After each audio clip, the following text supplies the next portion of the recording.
Shalom buat kita semuanya. Kasih karunia Tuhan senantiasa memelihara kehidupan kita. Kita bersyukur sampai hari ini Tuhan tetap menjaga kita. Kita tetap dalam kondisi yang baik. Kita terus berdoa untuk kondisi bangsa dan negara kita. Kita terus berdoa untuk teman-teman kita yang terkena dampak positif daripada COVID. Kita juga berdoa khusus hari ini untuk tebing tinggi ya, yang terkena bencana banjir. Kiranya Tuhan terus menyertai mereka. Dan juga kita terus berdoa untuk tim medis garis depan daripada penanganan COVID, supaya mereka tetap diberikan Tuhan kesehatan dan hikmat, kemampuan. Dan juga kepada para ahli supaya menemukan vaksin yang tepat untuk kita semua pakai suatu hari nanti. Terima kasih kita kepada Tuhan jikalau sampai hari ini Tuhan masih menyertai kita. Hari ini saya rindu membagikan satu kebenaran firman Tuhan, men-share satu kebenaran firman Tuhan kepada setiap kita. Biarlah apa yang saya sharekan ini menjadi sesuatu yang memberi kekuatan kepada kita. Hari ini saya mengambil satu temanya adalah semua baik. Ya, ada lagu berkata semua baik, semua baik. Apa yang telah kau perbuat di dalam hidupku, yakinlah bahwa semua itu baik. Arah pernyataan saya, tema hari ini tentang semua baik, itu berbicara tentang status. Ya, arahnya kepada status. Supaya kita itu tidak jadi pribadi yang minder. Kita tidak menjadi pribadi yang memiliki pemikiran yang salah. Kita tidak merasa bahwa status yang saya miliki sampai sekarang ini tidak berkenan, tidak sesuai firman Tuhan. Nah, ini yang saya coba mau perbaiki. Ya, supaya di dalam hidup ini kita bisa tetap tenang, kita bisa tetap berpikir dengan benar, dan bahkan kita terus menjadi sarana Tuhan untuk memberkati banyak orang. Semua baik. Nats Alkitab yang saya buka untuk kita pada hari ini adalah terdapat di dalam Kejadian 2 ayat yang ke-18. Kejadian 2 ayat yang ke-18. Demikian firman Tuhan. Tuhan Allah berfirman, tidak baik kalau manusia itu seorang diri saja. Aku akan menjadikan penolong baginya yang sepadan dengan dia. Nah, amin ya. Firman ini sungguh sangat baik. Firman ini adalah pernyataan Allah di Taman Eden. Ya, pernyataan Allah di Taman Eden. Dikatakan di sini bahwa Tuhan Allah berfirman, tidak baik kalau manusia itu seorang diri saja. Tidak baik kalau manusia itu seorang diri saja. Untuk memahami firman ini, maka kita memang harus kembali kepada konteksnya. Ya, masa di mana pernyataan ini dinyatakan oleh Allah. Seperti saya katakan tadi, ketika Allah berfirman seperti itu pernyataan Allah saat di Taman Eden. Ya, ini bukan pernyataan Allah kepada kita sebenarnya, bukan. Tetapi ini pernyataan Allah waktu di Taman Eden dahulu. Di masa di mana Adam itu adalah manusia yang diciptakan Allah dari debu tanah dan ditempatkannya di Taman Eden. Nah, ketika Allah melihat semuanya itu, lalu Allah melihat situasi Adam, karena manusia yang dimaksud di situ adalah Adam. Ya, ketika Allah melihat Adam itu seorang diri saja, di mana hanya dia manusia pada saat itu. Hanya dia. Nah, ini harus clear kita dulu supaya kita paham ayat ini. Ya, supaya kita tidak melihat ayat ini lalu kita bawa ke dalam kehidupan kita, sehingga kalau sampai hari ini aku belum punya pasangan, aku belum menggenapi firman Tuhan. Nah, bukan seperti itu sebenarnya. Bahkan tidak ada korelasinya. sama sekali. Sebab di sini dengan jelas dikatakan tidak baik kalau manusia itu satu orang manusia, yaitu Adam. Jadi yang dimaksudkan dengan manusia itu ya Adam itu sendiri. Sebab memang dia hanya seorang diri. Seorang diri dalam hal apa? Sebagai manusia. Nah, ini harus jelas dulu. Seorang dirinya itu karena dia seorang dirilah yang manusia. Selebihnya di Taman Eden itu adalah pohon dan binatang-binatang. Makanya Tuhan berkata tidak baik kalau manusia itu yang dia tunjukkan itu adalah Adam. Karena Adam disebut sebagai manusia. Tidak baik kalau dia seorang diri saja. Ini konsep awalnya yang perlu kita mengerti. Lalu kemudian dikatakan, aku akan menjadikan penolong baginya yang sepadan dengan dia. Ketika Allah melihat situasi Adam yang hanya manusia sendiri, maka Allah membuat satu rancangan berikutnya, yakni dia menciptakan seorang manusia lain yang disebutnya sebagai penolong. Ya, Tuhan menciptakan manusia. Tuhan tidak menciptakan binatang sebagai penolong dia. Pada saat itu, ya, Tuhan itu sudah menciptakan binatang. Bahkan kalau kita lihat ayat selanjutnya, Tuhan juga membuat kembali adanya binatang-binatang. Tetapi bukan itu penolong. Tidak.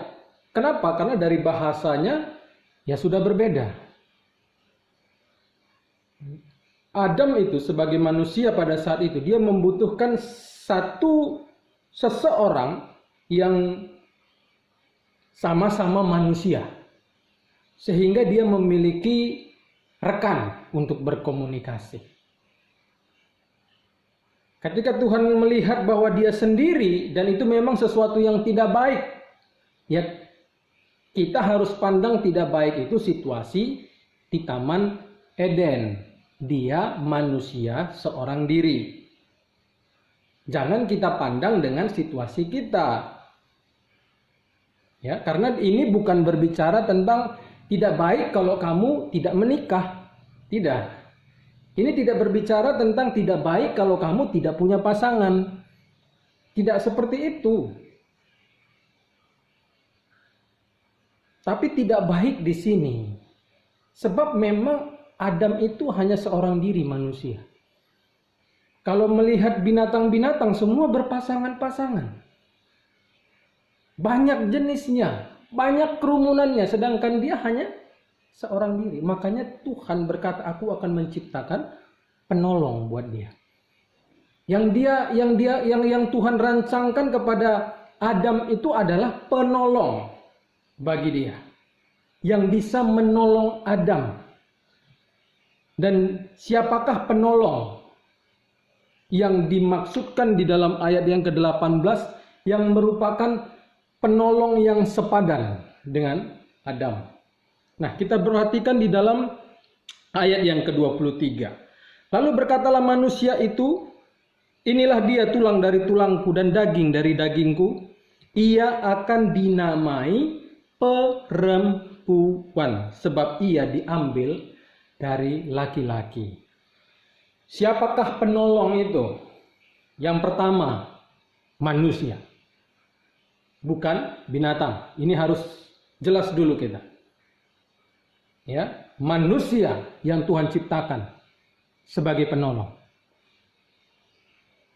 Lalu yang kedua yang disebut dengan penolong di sini adalah perempuan. Ya, Tuhan tidak menciptakan pria kedua, tetapi manusia kedua yang diciptakan adalah perempuan, beda jenis kelamin. Nah, kenapa Tuhan menciptakan wanita, bukan menciptakan pria? Ini berkaitan dengan rancangan Allah berikutnya, yakni menciptakan pernikahan. Makanya Taman Eden itu adalah langkah awal di mana sebenarnya Tuhan itu menciptakan keluarga. Sebab apa? Tuhan sudah merancang bahwa dalam dunia pernikahan inilah akan lahir manusia-manusia berikutnya. Dan itulah yang terjadi sampai hari ini. Di mana Allah sudah tidak menciptakan manusia dengan tangannya. Tidak. Tetapi Allah itu membuat manusia semakin banyak melalui dunia pernikahan. Ini dulu kita harus pahami. Makanya bagi setiap saudara-saudari yang terikat di dalam lesbi, ya, menyukai sesama jenis, yang banci, yang bioseksual, kelebihan seks, sehingga dengan binatang pun dia lakukan, ya, dengan benda-benda pun dia lakukan. Bahkan sekarang ini saya lihat ada orang yang menikah dengan ya piaraannya, ya, ada yang menikah dengan sesama jenis. Saudaraku yang dikasihi Tuhan, ayo bertobat dari kehidupan seperti itu. Jangan menganggap bahwa kata sepadan di sini, yakni siapapun yang saya suka, yang penting saya suka, saya cinta, saya nyaman dengan dia, maka aku jadi sama dia. Kemudian dalam pernikahan, ya kalau dia pria dengan pria, yang satu jadi prianya, yang satu jadi wanitanya. Kalau dia wanita, maka yang satu merasa dirinya prianya, yang satu adalah wanitanya. Waduh, ini sesuatu yang salah. Karena Tuhan tidak menciptakan Adam dan juga Adul. Tetapi Tuhan menciptakan Adam dan Hawa, pria dan wanita. Karena Allah punya tujuan, yaitu menciptakan dunia pernikahan untuk memperbanyak keturunan. Ya, makanya di dalam pasal yang pertama itu dikatakan, ya, coba kita baca di dalam ayat yang ke-28, Kejadian 1 ayat 28, Allah memberkati mereka, lalu Allah berfirman kepada mereka, beranak cuculah dan bertambah banyak, penuhilah bumi. Penuhi bumi dengan apa? Dengan keturunan. Karena apa? Ya manusia kan masih hanya Adam dan juga Hawa. Belum ada manusia lain. Manusia pertama yang diciptakan itu Adam. Yang kedua adalah Hawa. Dalam dunia pernikahan itulah manusia itu terus bertambah dan bertambah sampai sekarang. Jadi setiap kita yang masih terikat di dalam dunia suka sesama jenis, bahkan yang sudah menikah dengan sama jenis, saya mau kasih tahu, bertobat, berubah. Ya, gereja terima saudara. Gereja harus tetap terima lesbi, homo, bioseksual, banci, harus diterima itu semua. Tapi saya mau beritahu, kalau saudara tidak bertobat, surga tidak bisa terima saudara. Karena ada ayat yang berkata, ya, ada pernyataan dalam Alkitab, Perjanjian Baru berkata bahwa banci, ya, pemburit itu sama dengan homo. Itu tidak diterima di kerajaan surga. Bahkan kalau kita melihat peristiwa Sodom dan Gomora, kenapa Tuhan hancurkan kota itu? Karena di dalamnya itu terdapat pernikahan yang tidak wajar. Ya, hubungan yang tidak wajar. Makanya dihancurkan Tuhan. Sebab adanya hubungan pria dengan pria, wanita dengan wanita. Pokoknya sesuatu yang sangat menjijikkan di hadapan Tuhan. Jadi kepada saudara-saudariku yang masih terikat dengan kehidupan yang tidak benar, ya, jangan merasa ya memang ini saya sudah begini, yang begini saya diciptakan Tuhan. Tidak ada ya, itu tidak benar. Itu tipu muslihat iblis. Saudara-saudari harus keluar dari situ. Kalau tidak, surga akan tolak saudara. Nah, dari sini kita bisa paham bahwa Di dalam Kejadian 2 ayat 18, Tuhan itu sebenarnya berbicara pada Adam. Ya, fokusnya itu Adam, bukan sebenarnya kita. Ya, saya tidak katakan bahwa menikah itu salah. Tidak, saya tidak berkata begitu. Nanti saya akan bukakan satu ayat pedoman di dalam Perjanjian Baru, di mana itu adalah pernyataan Paulus sendiri melalui ilham Roh Kudus. Supaya apa? Supaya kita bisa memiliki satu cara berpikir yang tepat. Supaya kita tidak takut dengan keadaan kita sekarang, ya. Sebab sebenarnya keadaan yang kita miliki sekarang pun itu sebenarnya ya di dalam kondisi ya dalam konsep status ya. Itu bukan salah di mata Tuhan. Tidak salah, tidak melanggar firman Tuhan sebenarnya sama sekali. Apalagi kalau memakai kutipan ayat ini, itu sebenarnya fokusnya hanya kepada Adam. Ya, makanya kita kalau melihat Alkitab, apalagi Perjanjian Lama, jangan Tuhan bicara kepada si A, lalu kita katakan ini kan firman Tuhan yang bicara ke saya. Tidak seperti itu. Itu Tuhan bicara kepada dia, dan itu memang dicatatkan. Pernyataan itu Tuhan catat, Tuhan beritahu kepada penulis Alkitab itu. Itu kan satu cerita, ini kan cerita ini yang pernah terjadi. Dan pernyataan Allah ini memang ada di dalam cerita ini. Jadi jangan kita tarik ini, lalu kita katakan, aduh aku belum menikah nih sampai sekarang, belum ada pasanganku, aduh pasanganku kayaknya jauh tuh. Mungkin karena hubungannya beda pulau gitu. Atau mungkin sudah berdoa tidak ada yang datang. Ya nggak ada yang datang lah kalau hanya menanti terus. Ya toh, kan kita kan kalau berdoa kan ada mencari, bukan hanya minta saja. Cari ketok katanya, itu dilakukan dong. Jangan hanya minta-minta sampai ubanan juga nggak akan pernah datang kan begitu. Kalau memang punya kerinduan untuk yang membangun rumah tangga ya silahkan ya. Tapi ayat ini sebenarnya tidak bisa kita bawa dalam kehidupan kita sekarang, tidak bisa.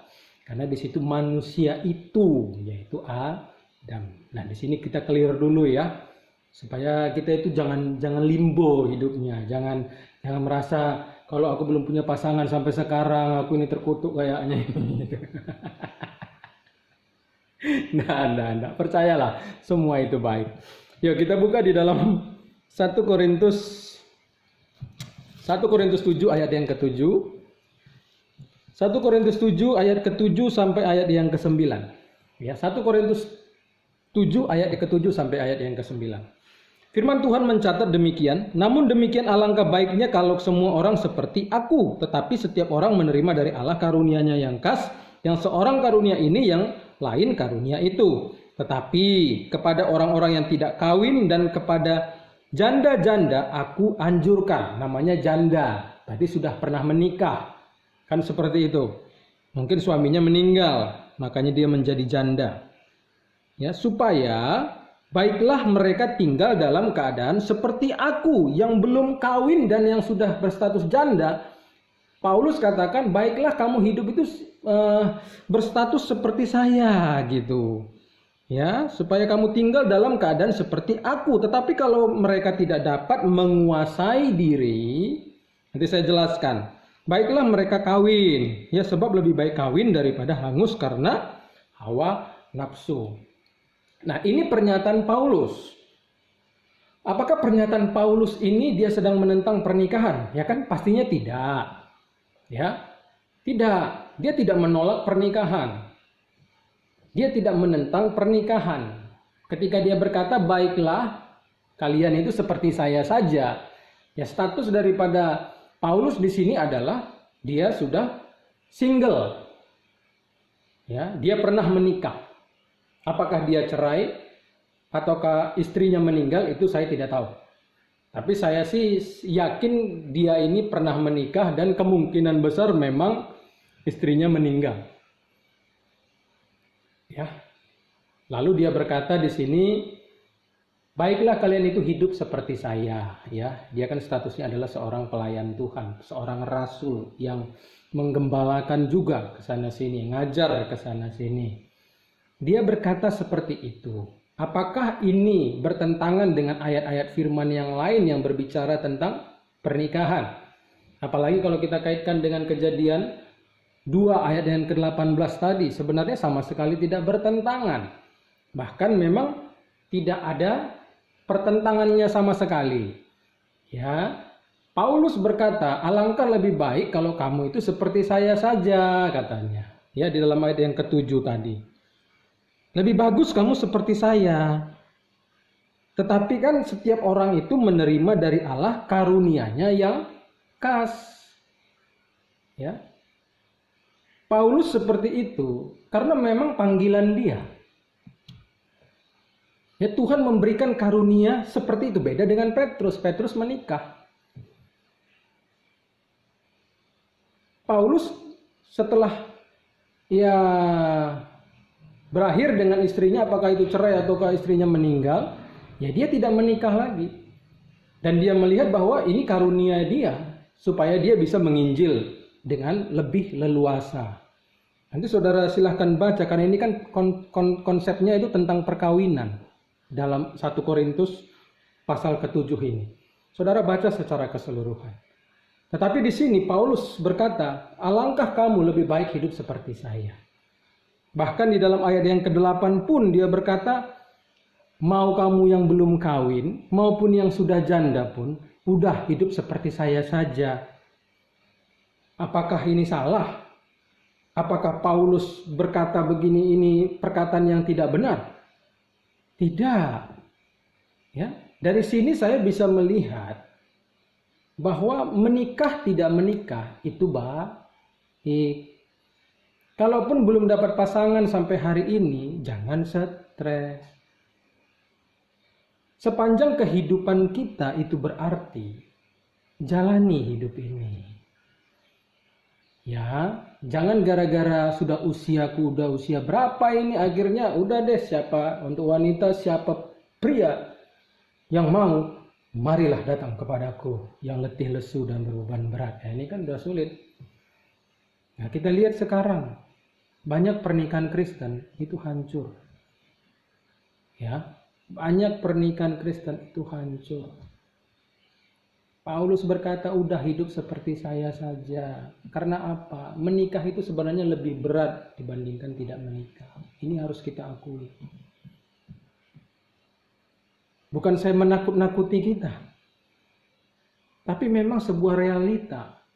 Kehidupan pernikahan dengan tidak menikah itu memang berbeda. Dan kesulitannya pun memang jauh lebih sukar kehidupan pernikahan. Makanya kalau seseorang menikah bukan karena dia siap hidup dalam pernikahan. Hanya sekedar, aduh orang menikah, aku kapan nikah ya gitu. Nah, lalu malu kalau nggak nikah. Aduh ini udah repot nih. Apalagi kalau menikah hanya sekedar untuk cari jabatan, posisi. Itu nggak mengerti apa arti pernikahan itu. Ya, menikah itu membutuhkan komitmen. Karena akan begitu banyak ke depannya itu masalah demi masalah yang akan muncul, baik dari luar maupun dari dalam. Ya. Apa kata Paulus di sini? Ada orang yang diberi karunia ini, ada yang diberi karunia ini. Yang dimaksud karunia di sini berkaitan dengan pernikahan, ya, bukan karunia yang lain. Karena dia berbicara di sini konteksnya tentang perkawinan, pernikahan. Ada orang memang diberi karunia untuk menikah. Ya menikah, kalau memang itu memang karunia Tuhan, kasih karunia Tuhan dalam hidup dia. Ada orang memang kasih karunia-Nya tidak menikah. Ya tidak usah pusing juga. Jangan kita menganggap kalau aku tidak menikah, aku tidak punya tujuan hidup. Ini yang udah sangat-sangat keliru sekali kita hidup. Seorang pria kalau tidak menikah, kayak sepertinya dia merasa kok hampa ya hidupku ini ya. Seperti nggak ada yang mau ku kejar dalam hidup. Waduh, ini yang udah sulit. Apalagi kalau seorang pria hanya menikah supaya ada yang masakin, ada yang cucikan piringnya. Anda nikah atau cari pembantu? Yang wanita, aduh, daripada sendiri nggak ada yang bawa jalan-jalan ke sana sini, aduh, itu mau nikah atau mau cari tour guide?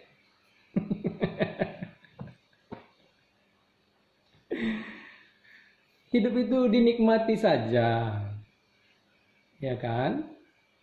Ada karunia orang ya memang dia menikah, ada yang ya tidak menikah.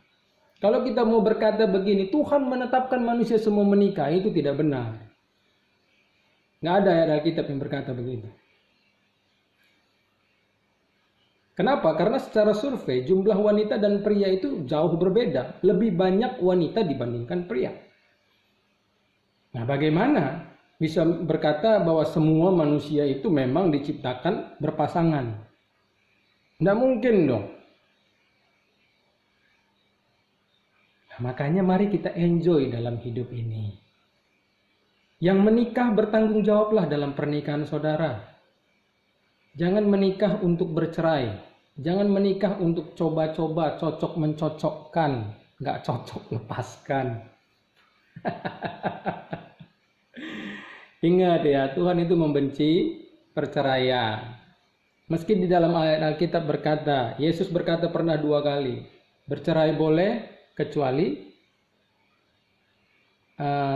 karena zina, ya. Jadi orang boleh bercerai kalau alasannya karena zina. Nah, zina di situ harus dilihat dalam konsep hukum Taurat. Kalau kita tidak lihat dalam konsep hukum Taurat, nah ini yang bisa celaka kita. Yang penting dia berzina, aku bisa kawin, bisa nikah lagi. Oh, itu bukan seperti itu. Kalau dalam konsep hukum Taurat, siapa berzina itu dirajam batu sampai mati. Berarti memang perpisahan itu hanya berdasarkan maut. Itu clear itu. Ya, jadi setiap kita, saya mau sarankan yang sudah menikah, yang mau sehancur bagaimanapun rumah tangga saudara, hati-hati. Tuhan membenci perceraian. Anda yang sudah bercerai, saya hanya mau kasih tahu, Paulus berkata, ya hiduplah seperti bagaimana kamu hidup sekarang. Tidak boleh lagi menikah. Jadi tahankanlah itu. Beda dengan janda. Janda di sini pasti karena ditinggal suami, suaminya meninggal. Namanya suami udah meninggal. Baru dia katakan di dalam ayat ke-8, kalau memang kamu tidak bisa mengontrol hawa nafsumu. Ya, tidak bisa mengendalikan diri itu berkaitan dengan hawa nafsu seksual. Karena orang menikah kan dia sudah mengalami satu kegiatan seksual. Nah, dan itu menjadi satu kebutuhan. Kalau enggak mampu, enggak kuat, nah gitu. Karena setiap kita kan manusia punya libido, punya nafsu seksual. Kalau enggak kuat, nah kan itu yang dia nasihati. Baik orang yang belum menikah dan baik orang yang sudah berstatus janda. Dia nasihati kalau memang nggak kuat ya sudah nikah saja. Daripada kamu hanyut di dalam hawa nafsu. Jadi sebenarnya pernikahan itu tidak bisa kita ambil konsepnya itu di dalam Kejadian 1 ayat 18. Kejadian 2 ayat 18 ataupun Kejadian 1 ayat 28. Penuhi bumi tidak lagi. Karena pada saat itu memang manusia masih hanya 2 orang. Perlu bumi ini dipenuhi dengan manusia. Nah kalau sekarang tidak ada keturunan, yaitu suami Anda, itu istri Anda, jalani rumah tangga Anda. Jangan gara-gara tidak ada keturunan, wah punya kesempatan untuk bercerai. Hati-hati, tidak boleh itu. Sebab pernikahan, kalau kita lihat di dalam konsep 1 Korintus 7 di sini, itu supaya tidak hanyut di dalam hawa nafsu seksual. Nah, seperti itu. Jadi menjaga diri kita supaya hidup tetap kudus. Itu fungsi sebenarnya pernikahan. Bukan lagi kepada keturunan. Ada keturunan, puji Tuhan. Tidak ada pun, ya dijalani saja. Sebagai suami istri. Bangun rumah tangga dengan baik. Bukan lagi karena keturunan berumah tangga. Tidak. Ya, ini firman Tuhan buat kita semuanya. Mari setiap kita, kalaupun belum menikah sampai sekarang, ataupun jodoh belum ada yang mendekat satupun, santai saja. Kalau memang itu karunia Tuhan, nikmati. Atau ya teruslah berdoa. Tapi jangan berdoa saja. Perlu ketuk pintu hatinya. Ya kalau wanita pun ya jangan takut juga. Jangan merasa aku kan wanita. Ya wanita, ya kan wanita yang dilamar Pak Pendeta. Ya masa saya nanya-nanya? Ya kalau mau seperti itu konsepnya terus menerus ya sulit. Kalau misalkan si wanita menyukai seorang pria, kan tidak salah datang kepada pria itu ya ngobrol seperti biasa. Tapi bukan pula datang kepada pria itu lalu bilang, "Bang, aku cinta padamu. Ada pertanyaan?" Nah, ini udah sulit. Ya. Dekati pria itu, bicara baik-baik. Ya kalau pria itu tersentuh sama kamu, ya pastinya ya dia yang akan nembak, kan begitu saja. Jangan hidup itu minta aja tapi tidak ada usaha. Ini yang udah sulit. Jadi hidup itu bisa dinikmati kalau kita paham firman ini. Nikah tak nikah itu sesuatu yang baik. Jadi jalani hidup, jadilah berkat terus. Karena itu yang paling utama dalam hidup ini. Jadilah berkat. Lalu jangan menganggap orang tidak menikah itu tidak lebih dewasa dibandingkan atau tidak dewasa dibandingkan orang yang menikah. Itu salah. Karena banyak orang menikah saya lihat tidak dewasa.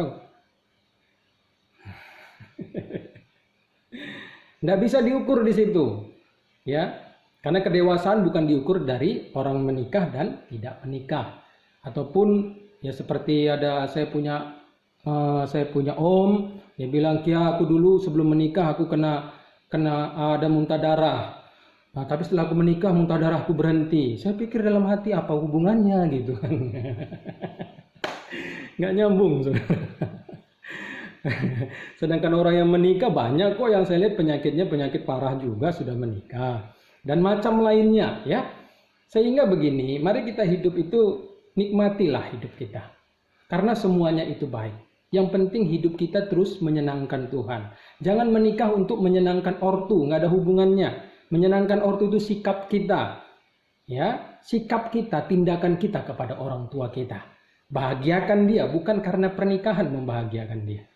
Karena banyak juga orang tua stres melihat anaknya setelah menikah. Nah, ya. Jadi nikmati hidup ini. Apa yang Allah berikan, ayo kita manfaatkan terus. Menjadi anugerah bagi banyak orang. Yang menikah bertanggung jawab dan jangan sampai cerai. Anda berdosa kalau bercerai. Ya, bagi kita yang belum menikah, ayo terus senangkan Tuhan. Lakukan yang Tuhan inginkan. Hiduplah dalam kebenaran. Jadilah penabur kasih kepada banyak orang. Tuhan Yesus memberkati kita semuanya. Amin.